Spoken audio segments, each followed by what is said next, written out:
Hello everyone, this is Rabbi David Zirkin from the Riverdale Jewish Center with another installment of our weekly Parsha video. This Shabbos will be Parshat Eikev, and in Parshat Eikev, Moshe Rabbeinu devotes much attention to the topic of Avodah Zarah, the unique forms of paganism and idol worship that the Jewish people will confront when they enter into the land of Israel for the first time as a nation.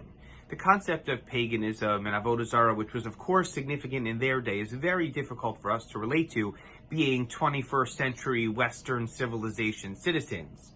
But Chazal, in their profound wisdom, find within the text of Tanakh and in their tradition that there is a deep connection between the concept of Avodah Zarah, of pagan worship, and worship of the self, of haughtiness. That if a person isn't careful, the haughtiness that they feel, their sense of self-worth, their sense of entitlement will be so dominant that it will dominate their ability to serve Hashem properly. We'll care more about ourselves than anyone or anything else.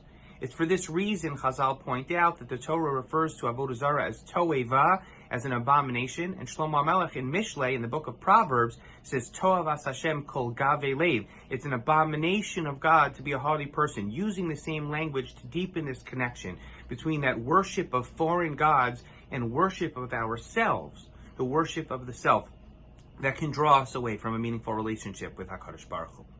In this context, Rav Levi Yitzchak Mibarditchev has a beautiful interpretation of a pasuk in our parsha that I think speaks to me and hopefully will speak to you as well. Moshe Rabbeinu tells the Jewish people not only should they not engage in Avodah Zarah out in the streets, they shouldn't build relationships with people who worship foreign gods, but more importantly, he says, Lo savi so'eva el beisecha. Make sure not to bring that abomination into your home. And Rav Levi Yitzchak Mibarditchev says that this metaphor, the connection between these two concepts, needs to be carried over into this pasuk as well.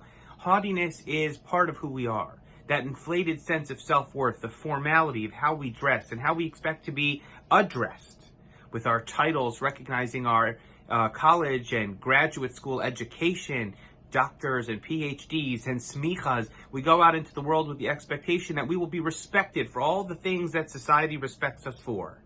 But when you come home at the end of the day, you're just yourself in your own private space. You're not wearing that suit and tie anymore. You take off the fancy shoes, put down the briefcase, and you're just a person.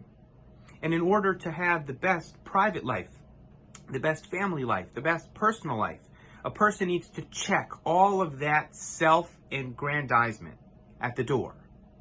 Lo savi so'eval beisecha, the abomination of haughtiness, that inflated sense of self that sometimes we need out on the street, should never make its way into our homes. And we need to recognize, he says, how important our modesty is to ensuring that our private lives are the right psychological, spiritual environment for us to be our best selves. Don't allow the challenges and the culture and the expectations that burden us out on the street to carry their way back into our private spaces. If we can make sure that our private spaces are authentic, humble, and modest, we can ensure that the relationships within our homes will succeed and flourish, and our relationship with Hashem even tenfold. If you're in shul this weekend, we look forward to seeing you. If not, you're away for the summer. We look forward to welcoming you back to the RJC very soon. Shabbat Shalom to one and all.